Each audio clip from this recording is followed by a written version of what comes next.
या रब मेरे आँखों में समा जाए मदीना, या रब मेरे आँखों में समा जाए मदीना। मुद्दत से मेरे दिल में तमन्ना ये मदीना, मुद्दत से मेरे दिल में तमन्ना ये मदीना। कुदरत की तमाशा है मदीना के गली में, कुदरत की तमाशा है मदीना के गली में। जन्नत की नमूना है मदीना के गली में, जन्नत की नमूना है मदीना के गली में। মিছে এই মায়ার বাঁধন কেউ তো কারো নয় আপন, মিছে এই মায়ার বাঁধন কেউ তো কারো নয় আপন। চোখ বুঝিলে এই দুনিয়ার সবই তোমার পর, চোখ বুঝিলে এই সংসারে সবই তোমার পর। সোনা দানা দামি গয়না প্রাসাদের বাহার, সবই তোমার পরে রবে তুমি নির্বিকার। সোনা দানা দামি গয়না প্রাসাদের বাহার, সবই তোমার পরে রবে তুমি নির্বিকার। হায়রে সাদের দুনিয়াতে সবই তোমার পর, হায়রে সাদের দুনিয়াতে সবই তোমার পর। চোখ বুঝলে এই দুনিয়ায় সবই তোমার পর, চোখ বুঝিলে এই জগতে সবই তোমার পর। কিসের আশায় কিসের মোহে চলছ দম্ব ভরে, 3.5 হাত মাটির নিচে যাবে পচে গলে। কিসের আশায় কিসের মোহে চলছ দম্ব ভরে, 3.5 হাত মাটির নিচে যাবে পচে গলে। বাড়ি থাকবে বাড়িতে, গাড়ি থাকবে গ্যারেজে, বাড়ি থাকবে বাড়িতে, গাড়ি থাকবে গ্যারেজে।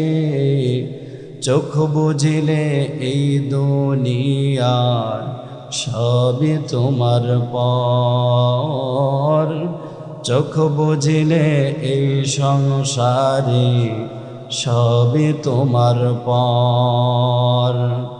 মিছে এই মায়ার বাঁধন কেউ তো কারো নয় আপন, মিছে এই মায়ার বাঁধন কেউ তো কারো নয় আপন। চোখ বুঝিলে এই দুনিয়ার সবই তোমার পর, চোখ বুঝিলে এই সংসারে সবই তোমার পর। যে সূরাখানা আপনাদের সামনে তেলাওয়াত করেছি এই সূরাটির নাম হলো সূরাতুল ফাজর। সূরাটি নাজিল হয়েছে মক্কায়। আয়াত সংখ্যা 30টি এবং এর মধ্যে একটি মাত্র রুকু রয়েছে। এই সূরার তাফসির অনেক বিস্তৃত, তবে যেহেতু সময় অতি সংক্ষিপ্ত, আপনাদের সামনে সংক্ষিপ্ত পরিসরে এই সূরার সামান্য কিছু তাফসির পেশ করার চেষ্টা করব। আল্লাহ তাআলা আমাদের সকলকে ধৈর্য সহকারে শ্রবণ করার এবং ইখলাসের সাথে আমলের নিয়তে শ্রবণ করার তৌফিক দান করুন, আমিন। মুহতারাম হাজিরিন, প্রথমেই আমরা এই সূরার কিছু শিরোনাম জেনে নিই। আল্লাহ সুবহানাহু ওয়া তাআলা সূরাতুল ফাজরের শুরুতেই পাঁচটি বিষয়ের কসম খেয়েছেন, অতঃপর আমাদেরকে একটি উপদেশ দিয়েছেন। তারপরে আল্লাহ পাক রব্বুল আলামিন প্রচণ্ড প্রভাবশালী তিনটি সম্প্রদায়ের কথা উল্লেখ করেছেন। তাদের কথা আলোচনা করার পরেই আল্লাহ তাআলা আমাদেরকে একটি সতর্কবাণী দিয়েছেন। অতঃপর আল্লাহ পাক রব্বুল আলামিন অকৃতজ্ঞ বান্দাদের সম্পর্কে আলোচনা করেছেন। অকৃতজ্ঞ বান্দাদের সম্পর্কে আলোচনার পরেই আল্লাহ তাআলা অকৃতজ্ঞ বান্দাদের 4টা বৈশিষ্ট্য বদগুণ সম্পর্কে আলোচনা করেছেন। এরপরে আল্লাহ পাক রব্বুল আলামিন কিয়ামতের বিভীষিকা সম্পর্কে কিঞ্চিৎ ধারণা দিয়েছেন। এই কিয়ামত দিবসের পরেই আসবে বান্দার হিসাব নিকাশের পালা। বান্দা জান্নাতে যাবে নাকি জাহান্নামে, এই বিষয়টা সম্পর্কে আল্লাহ তাআলা আলোকপাত করে এই সূরা শেষ করেছেন। তো আসুন সংক্ষিপ্ত পরিসরে আমরা সূরার তাফসির জেনে নেই। সূরার শুরুতে আল্লাহ পাক রব্বুল আলামিন পাঁচটি বিষয়ের কসম করেছেন। সর্বপ্রথম আল্লাহ তাআলা কসম করেছেন ফজরের সময়ের কসম। জোরে বলেন, কিসের সময়ের কসম? ফজরের সময়ের কসম। একটি কথা মনে রাখবেন, আল্লাহ তাআলার কসম করার কোনো প্রয়োজন পড়ে না। প্রয়োজন আছে? আমাদের মতো লোকদের কসম করার প্রয়োজন হয়, কারণ আমাদের কথা মানুষ বিশ্বাস করতে চায় না। কিন্তু আল্লাহ তাআলার কসম করার প্রয়োজন কেন পড়লো, জানার দরকার আছে না নাই? বলে মুফাসসিরিন কেরাম বলেন আল্লাহ তাআলার কসম করার প্রয়োজন নাই, আল্লাহর কথা তত দামি। বলে আল্লাহ যত দামি, আল্লাহর কথাও তত দামি। সুবহানাল্লাহ। তারপরেও কেন আল্লাহ তাআলা কসম খান? মুফাসসিরিন কেরাম বলেন 2 কারণে আল্লাহ তাআলা কসম খান। জোরে বলেন, কয় কারণে? 2 কারণে। 1 নাম্বার কারণ হলো, কোরআনটা যেহেতু মানব জাতির উপর নাজিল করা হয়েছে, আর মানুষের একটা স্বভাব হলো তাকে যখন কসম খেয়ে কোনো কথা বলা হয় সে এটাকে খুব ভালোভাবে গ্রহণ করে, স্বাচ্ছন্দ্যে গ্রহণ করে, এটার প্রতি সে বিশ্বাস আর আস্থা রাখে। ঠিক কি না? কসম ছাড়া মানুষ কথা বিশ্বাস করতে চায় না, বাবার কথাও বিশ্বাস করতে চায় না, মায়ের কথাও বিশ্বাস করতে চায় না। তো আল্লাহ তাআলা মানব জাতির উপর যেহেতু কোরআন নাজিল করেছেন, অতএব মানব জাতির মনের দিকে তাকিয়ে আল্লাহ তাআলা এই কোরআনের একটি বিধান যে মানব জাতির মনের দিকে তাকিয়ে মানুষ যেহেতু পছন্দ করে কসম খাওয়াকে, এই জন্য আল্লাহ তাআলা কসম করেছেন। 2 নাম্বার যে কারণে আল্লাহ তাআলা কসম খান, আল্লাহ তাআলা যেই জিনিসের দাম বাড়াইতে চান, যে বিষয়ের দাম বাড়াইতে চান, ওই জিনিসটার কসম খান, আর আল্লাহ তাআলার কসমের মাধ্যমে ওই প্রত্যেকটা জিনিসের দাম বেড়ে যায়। সুবহানাল্লাহ। তো আল্লাহ পাক রব্বুল আলামিন সূরার শুরুতেই বলেন ওয়াল ফাজর, ফজরের সময়ের কসম। ফজরের সময়টা কেমন দামি একটা সময়। আল্লাহর নবী পয়গম্বরে আরবি সাল্লাল্লাহু আলাইহি ওয়াসাল্লাম হাদিসে পাকের মধ্যে ইরশাদ করেন, যখন কোনো মুমিন ইমানদার বান্দা এশারের নামাজ জামাতের সাথে আদায় করলো, অতঃপর বাড়িতে গিয়ে ঘুমিয়ে পড়লো আপন বিছানায়, আবার ফজরের নামাজের আজান শোনা মাত্রই ঘুম থেকে জাগ্রত হয়ে ওযু বানিয়ে ফজরের জামাতে শামিল হয়ে গেল, আল্লাহ পাক রব্বুল আলামিন ওই বান্দার আমল নামার ভিতরে সারা রাত্র দাঁড়িয়ে থেকে নফল ইবাদতের সওয়াব দান করে দেন। তাহলে ফজরের সময়টা দামি না বেদামি? শুধু তাই নয়, পয়গম্বরে আরবি সাল্লাল্লাহু আলাইহি ওয়াসাল্লাম জানায় দেয়, যে ব্যক্তি ফজরের নামাজ আদায় করার পর আপন জায়গায় বসে বসে কিছু সময় মুজাকারা করলো, কিছু সময় মুজাহাদা করলো, কিছু সময় মুরাকাবা করলো, আল্লাহ তাআলার সৃষ্টি সম্পর্কে চিন্তা করলো, আল্লাহ তাআলা সম্পর্কে কিছু সময় চিন্তা চেতনা করলো। আল্লাহর পয়গম্বর জানায়া দেয়, এই বান্দাটা যখন 30 মিনিট পরে অথবা 25 মিনিট পরে 4 রাকাত নামাজ আদায় করে, ইশরাকের নামাজ আদায় করে ফেলে, আল্লাহ পাক রব্বুল আলামিন ওই বান্দার আমল নামায় একখানা কবুল হজের সওয়াব এবং উমরার সওয়াব দান করে দেন। দামি না কম দামি? আল্লাহ পাক রব্বুল আলামিন এই ফজরের সময়টাকে কেমন দামি বানাইছেন। পয়গম্বরে আরবি সাল্লাল্লাহু আলাইহি ওয়াসাল্লাম জানায় দেয়, যে ব্যক্তি ফজরের নামাজ আদায় করলো, আল্লাহ পাক রব্বুল আলামিন ওই বান্দার সারা দিনের সকল দুঃখ দুর্দশা দূর করে দিবেন, রিজিকের ভিতরে ওয়াসাত দান করে দিবেন। এই ফজরের সময় এমন একটা হাওয়া প্রবাহিত হয়, মুফাসসিরিন কেরাম বলেন এই হাওয়াটা আল্লাহ পাক রব্বুল আলামিন জান্নাতের তলদেশ থেকে প্রবাহিত করেন।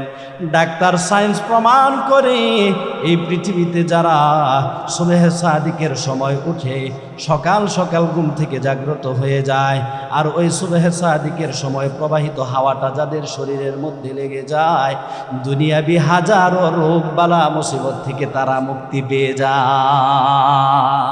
সুবহানাল্লাহ, এমন দামি সময়ের কসম আল্লাহ তাআলা করেছেন। এরপর আল্লাহ পাক রব্বুল আলামিন বলেন ওয়ালায়ালিন আশর, 10 রাতের কসম আল্লাহ তাআলা করেছেন। আল্লাহ তাআলা বলেন 10 রাতের কসম। বলে কোন 10 রাতের কসম আল্লাহ তাআলা করেছেন? মুফাসসিরিন কেরাম জানায়া দেয় 10 রাত্রি দ্বারা উদ্দেশ্য হলো জিলহজ মাসের প্রথম 10 রাত্রি। বলে এই 10 রাত্রির দাম এত বেশি, আল্লাহ পাক রব্বুল আলামিন কসম খায় এই 10 রাত্রির এত দাম বাড়ায়া দিলেন। পয়গম্বরে আরবি সাল্লাল্লাহু আলাইহি ওয়াসাল্লাম হাদিসে পাকের মধ্যে ইরশাদ করেন, যে ব্যক্তি জিলহজ মাসের প্রথম 10 রাত্রিতে ইবাদত বন্দেগী করবে, আল্লাহ পাক রব্বুল আলামিন ওই বান্দার আমলনামা সবে কদরে ইবাদত বন্দেগী করার সওয়াব দান করে দেন। সুবহানাল্লাহ, সবে কদরটা কত দামি রে মুমিন, কত দামি। আল্লাহর নবী বিশ্ব নবী রাহমাতুল লিল আলামিন জানায় দেয় সবে কদরটা এত দামি। আল্লাহ তাআলা কোরআনে হাকিমের ভিতরে বলেন লাইলাতুল কদরি খায়রুম মিন আলফি শাহর, সবে কদরটা হলো 1000 মাসের চাইতেও উত্তম রজনী। এর মানে যারা জিলহজ মাসের প্রথম 10 রাতের মধ্য থেকে কোনো একটা রাত্রিতে ইবাদত বন্দেগী করবে, আল্লাহ পাক রব্বুল আলামিন 83 বছর 4 মাস ইবাদত বন্দেগী করার সওয়াব তার আমল নামায় দান করে দেন। সুবহানাল্লাহ, দামি না বেদামি? মুসলমান ভাইরা রে আমার, এরপর আল্লাহ পাক রব্বুল আলামিন কসম করেছেন ওয়াশ-শাফঈ ওয়াল ওয়াতর, জোর এবং বেজোরের কসম করেছেন। জোর এবং বেজোর দ্বারা কি উদ্দেশ্য? বলে জোর এবং বেজোর দ্বারা উদ্দেশ্য হলো জিলহজ মাসের 10 তারিখ হলো জোর। 10 সংখ্যাটা এটা জোর না বেজোর? জোর না?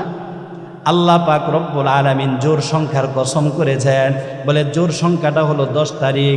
এই 10 তারিখে কোরবানি করে মুসলমানরা তাদের ঐতিহাসিক কোরবানির দিন পালন করে।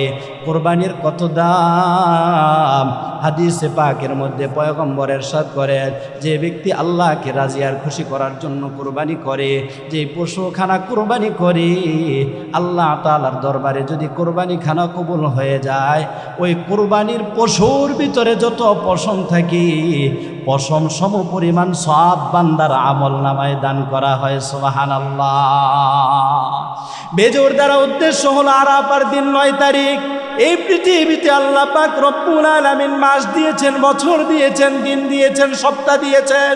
এই পৃথিবীতে সূর্যের হিসাবে 365 দিনে একটা বছর হয়।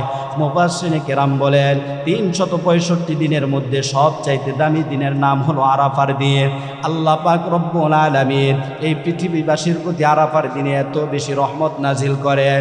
আল্লাহ পাক রব্বুল আলামিন আরাফার দিনে এত বেশি মানুষকে ক্ষমা করে দেন, 365 দিনের অন্য কোনো দিনে এত মানুষকে ক্ষমা করেন না। সুবহানাল্লাহ।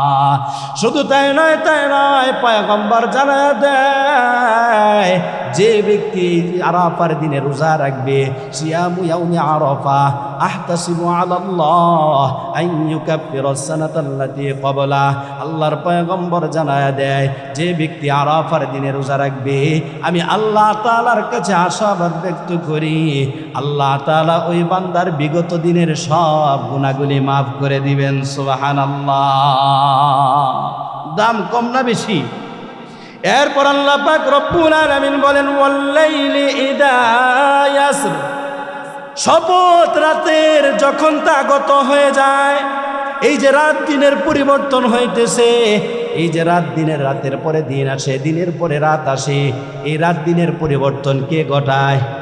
সারা পৃথিবীর মানুষ মিলে একটা রাত বানাইতে পারবে না, সারা দুনিয়ার ডক্টর, ইঞ্জিনিয়ার, গবেষক মিলে একটা দিন বানাইতে পারবে না। আল্লাহ পাক রব্বুল আলামিন বলেন, আমি আল্লাহ তাআলা ওয়াজআলনাল লাইলা লিবাসা ওয়াজআলনান নাহারা মাআশা, আমি আল্লাহ তাআলা দিন বানিয়েছি, আমি আল্লাহ তাআলা রাত্র বানিয়েছি, এগুলো আমি আল্লাহ তাআলার নিদর্শন। অতএব এই নিদর্শনগুলো দেখে দেখে তোমরা কি আমি আল্লাহ তাআলার প্রতি বিশ্বাস স্থাপন করবে না? এই পাঁচটা বিষয়ের কসম খাওয়ার পর এবার আল্লাহ পাক রব্বুল আলামিন বলতেছেন, হাল ফি যালিকা কসামুল লিযী হিজর, বোধ সম্পন্ন ব্যক্তিদের জন্য আমার এই কসমগুলোই কি আমার প্রতি বিশ্বাস স্থাপন করার জন্য যথেষ্ট নয়? আমি আল্লাহ তাআলা কি না করতে পারি? সুবহানাল্লাহ।